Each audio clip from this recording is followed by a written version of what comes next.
श्री गुरुभ्यो नमः. यामा हो सर्व लोकांना प्रकृतीन शास्त्र पारगः ताम धर्माचरण शंभो नामामि परांशो. प्रप्रथमः आराध्य सद्गुरूंना स्मरण करू. वीरशैव महामता स्थापनाचार्यवर्य जगदादि जगद्गुरु रेणुकादि पंचाचार्य बसवादी प्रमथगण मन्मथ लक्ष्मणादी शिवसंतगण तसेच जगातील समस्त संत महात्म्या दार्शनिकांना स्मरण करू. श्री क्षेत्र कपिलधार येथे 52 वर्षापासून चालणारा 34 दिवस अखंड स्वरूपामध्ये चालणारा सप्ताहाचा सांगता प्रसंग. या प्रसंगामध्ये उपस्थित असलेले या सप्ताहाचे सर्व म्हणून अनेक लोक तर श्रावण महिन्याची सप्ताह आणि सोबत म्हणते की फुटके अप्पाची सप्ताह असंही काही लोक म्हणतात. असे या 52 वर्ष अनेक लोकांना 34 दिवस प्रति वर्षातला हा 34 दिवस माऊलीचा दरबारमध्ये अखंड 34 दिवशी अखंड शिवनामा सप्ताह करणारे फुटके अप्पा परिवार वाघमारे साहेब सर्व ह्या सप्ताह कमिटीचे संपूर्ण कार्यकर्ते आजचे प्रसाद सेवा करणारे मंदिर ट्रस्ट कमिटीचे अध्यक्ष सर्व पदाधिकारी उपस्थित सदो सद्भक्त मंडळी माता भगिनी नवतरुण. खरं म्हणजे आजचा हा 34वा दिवसाचा सांगता होऊन 35 दिवस आता म्हणजे उद्या 36 दिवस म्हणजे उद्याचा प्रसादाचे दिवस. आज परमर्षी ग्रंथाची सांगता होत असताना या प्रसंगामध्ये 52 वर्ष करणारा हा सप्ताहाचा अनेक लोक इथं साक्षीदार आहात. काही लोक इथं सुरू करून निघून गेले, काही लोक मध्ये आले आणि काही शेवटी जोडले आणि अनेक लोक येणं जाणं गेले तरी सुद्धा सप्ताह मात्र 52 वर्ष अबाधित राहिला. ते ह्या सप्ताह ते काही अबाधित राहिल्यामुळं हा सप्ताहाचं महत्व काय तर असेल तर ते 52 वर्ष अखंड स्वरूपामध्ये चालवलेलं आहे. हे ह्या गोष्टीचं फार महत्वाचं आहे. म्हणूनच संत शिरोमणी मन्मथ माऊलींच्या दरबारमध्ये आज गेल्या एवढा वर्ष सप्ताह करणारी मंडळी परमर्षी ग्रंथाचंच पारायण आपण सर्वजण करू लागलेले आहोत. परमर्षी ग्रंथ काय आहे? कारण संत शिरोमणी मन्मथ माऊलीचे चरित्र तुम्ही पाहिलं तर माऊली ह्याच ठिकाणी परमर्षी ग्रंथाचं निर्माण केलेले आहे. ह्याच धाऱ्यावर माऊलीने नित्य नेमाना स्नान पूजा करायचं आणि परमर्षी ग्रंथाचं तयार करायचं. मग अशी पवित्र ठिकाणी ग्रंथ तयारी झाला. माऊली इथंच संजीवनी समाधिस्थ आहे. तर अशी एक पवित्र ठिकाणी आम्ही तुम्ही सगळेजण आनंदाने सप्ताह करत असताना एक गोष्ट आवर्जून सांगावा लागतो. कन्नडमध्ये म्हण आहे, निघोली तो पादव निट्ट नलवे सुक्षेत्र जलवे पावन तीर्थ सुलभ श्री गुरुवे कृपया. निघोली पादव निट्ट म्हणजे जे काही भगवंताची कृपा झाला तो भूमी काय होतो तर तो पवित्र होतो आणि इथले जल देखील तो तीर्थ होऊन जातो. अशी पवित्र ठिकाणी हे आपलं आहे. अशी पवित्र ठिकाणामध्ये परमर्षी ग्रंथ तयार झाला. तुम्ही 7 दिवस परमर्षी ग्रंथाचा पारायण तुम्ही करत आलात तर परमर्षी ग्रंथामध्ये काय आहे? अनेक लोक पारायण केलो. मला तर वाटते पुढे बसणाऱ्यांचाच आवाज खूप मोठ्याने येत होता. पाठ्यामागे बसणाऱ्यांचे आवाज काहीच नाही, फक्त तुमची बोट आणि नजरच करायचं आणि शेवटी मात्र संत शिरोमणी 1 अध्याय झाले, लगेच 2 अध्याय झाले. मग अशी पारायण केल्याने काय होते का? अशी पारायण केल्यामुळे पुण्य प्राप्ती होतो. 100 ने 1000% पुण्य तुमची पदरात पडतो, परंतु ज्ञान मिळणारा नाही. त्या जगाच्या पाठीवर अनेक ग्रंथ आहे पारायणाचं. त्या अनेक ग्रंथापैकी एक महत्वाचे ग्रंथ म्हणजे आपले हा परमर्षी ग्रंथ ज्ञान देणारा ग्रंथ आहे. फक्त पुण्याच नाही, ज्ञान देणारा ग्रंथ आहे. म्हणून पहिल्या अध्यायापासून 17 अध्यायापर्यंत आपल्याला विचार करायचं म्हटलं तर पहिल्या अध्यायामध्ये माऊलीने गुरुचं महत्त्व सांगितलेलं आहे. गुरु कसा असतो, गुरु काय आहे, गुरु ह्या जीवनाचे कल्याण कसं करतात, त्या गुरु सर्व कसं जीवनामध्ये आहे हे सांगणारा पहिला अध्याय आहे. दुसरा अध्यायामध्ये पादोदकाचे महत्त्व सांगितलेले आहे. पादोदक कसं घेतलं पाहिजे, गुरुचा पायाचं तीर्थाचे काय महत्व आहे आणि तो तीर्थ घेतल्यामुळं काय होतो, त्याच्यामध्ये अनेक उदाहरणं देत देत मौली सांगतात. खूप काही नदी म्हणून तीर्थ म्हणून गंगाला, यमुनाला, गोदावरीला कुठेही तुम्ही गेला, तीर्थ म्हणून तुम्ही थोडा थोडा पुढे गेला तर तो तुम्हाला घेऊन बुडून जाते. परंतु गुरुतीर्थ मात्र असं आहे, तुम्हाला बुडणार नाही, तुम्हाला तारून घेऊन जाते. हे तारणारा गुरुतीर्थ आहे. म्हणून तो तीर्थ प्रत्येक जण फार संयमानं, फार निष्ठेनं, फार श्रद्धेनं तो तीर्थ घेतला पाहिजे. आपण तीर्थ घेत असताना एक घाई सर्वांना असतो, कधी पाय पडावा एकच आपल्या डोक्यात असतो. पाय पडण्यापेक्षा तीर्थ पहिलं आपली तोंडात जाते का हे कोणी बघणार नाही. कारण आज श्रावण महिन्याची पूजा तपोनुष्ठानामध्ये नित्य नियमानं सकाळीच इष्टलिंग महापूजा झाल्यानंतर सर्वांना तीर्थ मी देत बसत असताना सर्वकडे पाहतो, सर्वांना एकच घाई असतो की कधी एकदा पाय पडतो, कधी एकदा पळतो. कारण तीर्थ घेत असताना किती संयमानं, शांत होऊन, त्या तीर्थ म्हणजे ते आपलं अमृत आहे. तीर्थ म्हणजे ह्या जीवन तारणारा आहे, त्या जीवाचं नाही, ते आत्म्याचा अमृत आहे. म्हणून तो तीर्थ स्वीकार करत असताना काया वाचा मनसा शुद्ध होऊन, तन मन धन समर्पण करून, तल्लीन होऊन नम्रतेनं तो तीर्थ स्वीकार घेतला पाहिजे. परंतु तसं न करता काही काही काही घेऊनच पुढे निघून जातो. तसं न करता तीर्थ मात्र फार संयमाने घेतला पाहिजे. म्हणून तो तीर्थ करत असताना तुम्ही पाहतो तर गुरुमौलीची जे काही बसण्याचं आसन असतो, तो तीर्थाच्या अगोदर तुम्ही पूजा करतो ना, तो फक्त गुरुपूजा होत नाही, तिथं गुरुलिंग जंगमाची पूजा होतो. अनेक लोकांना माहित आहे तीर्थ करण्याच्या अगोदर आपण काय करतो, गुरु महाराजाचं पाद्यपूजा करतो. फक्त पाद्यपूजा होत नाही, पाद्यपूजाच्या बरोबर तिथं गुरु आले, लिंग आले आणि जंगम आले. गुरु लिंग जंगमाचं पूजा झाल्यानंतर तीर्थ घेता येतो. आणि तीर्थ कधी घेतलं पाहिजे म्हणजे कधी कधी गुरु आपल्याला लाभतात, त्या त्या वेळामध्ये गुरुतीर्थ आपण घेतलंच पाहिजे. गुरुतीर्थाला बंधन नाही. म्हणूनच आपला या वीरशैव संप्रदायामध्ये विटाळ अजिबात नाही, लक्षात घ्या. तेरवी करतो, काही लोक म्हणतात तेरवी करायचं, चौरा करायचं, कुठं तर पिंडदान करायचं, हे काही आपल्यामध्ये नाही. कारण शिवदीक्षा घेत असताना हा शरीराला परिशुद्ध करून टाकलेला असल्यामुळं त्याला तिसऱ्या दिवशीच, खरं म्हणजे आज मृत्यू झाला, दुसऱ्या दिवशी तुम्ही दूध टाकून आलं, लिंग धुतले तर विटाळ संपला. परंतु दुखवटा असतो, मानवी जीवन आहे, एक नैसर्गिक दुःख घरामध्ये असतो. म्हणून सहज 3 दिवसाचे आपण दुखवट करतो. तिसऱ्या दिवशी गुरुतीर्थ आपण घेतलं, आपलं संपूर्ण विटाळ गेला. त्याच्यामध्ये मृत्यूचा नाही, जन्माचा नाही, कशाचाही विटाळ आपला हा वीरशैवांसाठी नाही. म्हणून विटाळ अजिबात कोणीही पाळू नये. कधी तीर्थ आम्ही घेतलं त्यावेळेमध्ये आम्ही परिशुद्ध झालो. म्हणून तीर्थाची एवढा महत्व आहे. आणि तिसऱ्या अध्यायामध्ये वीरशैव कोण कसं राहावं, वीरशैवांचे महत्व सांगितलेलं आहे. म्हणून इथं राहणारा संपूर्ण वीरशैव लिंगायतांना माझं सांगणं आहे, तर 17 अध्याय वाचन नाही वाचत चालेल, परंतु शांत चित्तेनं घरामध्ये बसून तिसरा अध्याय वाचा. तिसरा अध्याय शांत डोक्यानं वाचा. त्याला पारायणच बसलं पाहिजे अशी काही नाही. या ग्रंथ घरामध्ये सकाळी तुमची स्नान पूजा झाला, फराळ झाला, तुम्ही येऊन खुर्चीवर बसलं, ग्रंथ समोर ठेवा, तिसरा अध्याय काढा, शांत डोक्यानं वाचा, तर तुम्हाला कळतं की मी वीरशैव लिंगायत आहे का नाही. तुम्ही वीरशैव लिंगायत कसं आहे हे समजून घ्यायचं असेल तर तिसऱ्या अध्यायाचे पारायण करा. तिसऱ्या अध्यायामध्ये एवढं स्पष्ट सांगितलेले आहे, गुरु दीक्षा नाही घेतला तो लिंगायत नाही. गुरुवर श्रद्धा भावना नसेल तो लिंगायत नाही.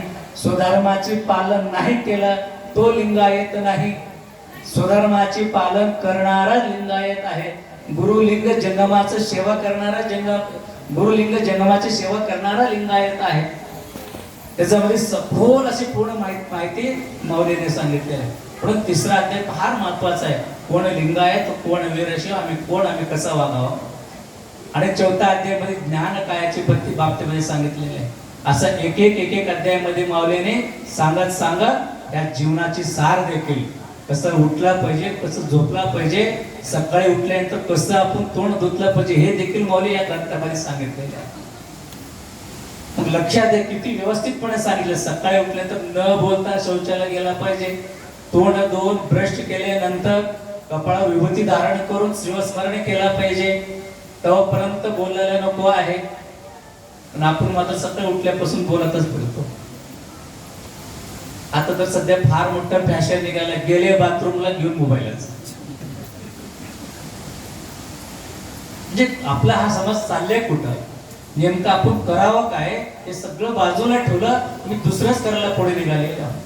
म्हणून या वीरशैवांसाठी महत्वाचे ग्रंथ परमर्षीमध्ये माऊलीने तेवढाच नव्हे, त्रिकाळ पूजा केला पाहिजे, 6 वेळाची पूजाचे महत्व काय, 3 वेळ पूजाचे महत्व काय, आणि 1 वेळ पूजा करताना कसं करावं, या सगळ्या गोष्टी सांगत असताना माऊलीने मात्र फार सविस्तारपणे या वीरशैवांचं सर्व सार असलेलं जे काही जीवन आहे हे मात्र मौली परमर्षी ग्रंथामधून सांगायचे प्रयत्न केलेले आहेत. तर त्या पद्धतीने सर्वांनी या परमर्षी ग्रंथाचे फक्त पारायण करून पुढे जाऊ नका, त्या ग्रंथातला अनेक विषय आत्मसात करायचा प्रयत्न सर्वांनी करावा. आता किती लोक पारायणला बसलो, हात वरी करावं इथं. मग ह्या पारायण केलेल्या तुम्हाला काय प्रश्न विचारतो, सांगता येईल का? प्रश्न वगैरे विचार नको, बस सांगून जा म्हणतो. कसं आहे बघा, तुम्हाला का प्रश्न विचारतो म्हटलंय का, तुमचं किती वर्षाचे पारायण झाले, म्हणजे किती वेळ पारायण केलं तुम्ही? काही लोक 10 वेळ झाले असेल, काही लोकांनी 20 वेळ झाले असेल, मग काही लोक वर्षाला करतो, 11 वर्षापासून पारायण करणार आहे. मग तुम्ही 11 वर्ष करतो, 21 वर्ष केलो, 11 दिवस केलो किंवा ते माहिती नाही, पण आतापर्यंत काय केलो काय नाही केलो ते जाऊ द्या. आज मी सांगतो ते मात्र नक्की सर्वांना करायचं आहे. परमश्रेष्ठ ग्रंथ पारायण तुमच्या जीवनामध्ये नित्य नेमाना पारायण तुम्ही सगळेजण केला पाहिजे. नित्य नेमाना सकाळी उठलं, स्नान पूजा झालं, देवावर गेलं, पहिला कपाळावर विभूती लावायचं, इष्टलिंग पूजा करायचं, तुमच्या घरातल्या देवघराची देवाची पूजा करायचं, पुन्हा आपल्या परमर्षी ग्रंथाचा 2 ओव्या 4 ओव्या 1 अध्याय कसं जमेल तसं तुम्हाला नित्य नेमाना हा पारायण चालू ठेवायचं. नित्य नेमाना घरामध्ये एक नाही तर एक तुमचा मेंबर, मुलगा असेल, सून असेल, आई असेल, वडील असेल, कोण नाही तर कोणी घरामध्ये नित्य नेमाना घरात परमर्षीचं पारायण करायचं. आणि तो पारायण सकाळी तुम्ही केलं तर दिवसभर चिंतन करत राहायचं. तुम्ही कुठल्याही उद्योगात राहा, कुठलंही काम करत राहा, काम करत असताना देखील परमर्षी ग्रंथामध्ये आज मी 2 वेळा वाचलो, मग 1 अध्याय वाचल्याचं मध्ये मौलीने काय आपल्याला बोध दिलेली आहे हे थोडाफार चिंतन दिवसभरात करायचं. मग बघा, दिवसभर तुमच्या मागे येणारा कुठल्याही प्रकारचं दारिद्र्य असेल, कुठल्याही प्रकारचे संकट असेल, ते आपोआप मौली तारून तुम्हाला पुढे घेऊन जातात.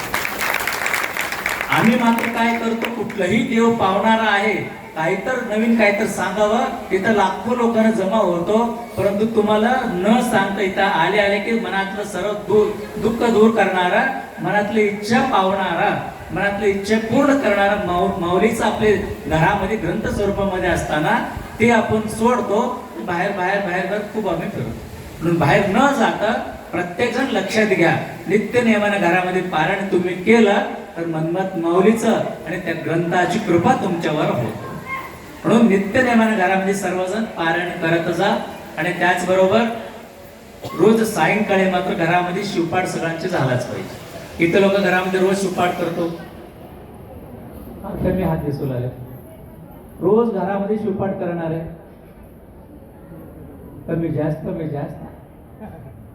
लक्षात घ्या, रोज शिवपाठ तुम्ही घरामध्ये करा, तिथे समाधान होते बघा, तुमच्या लहान मुलावर चांगला संस्कार होतो.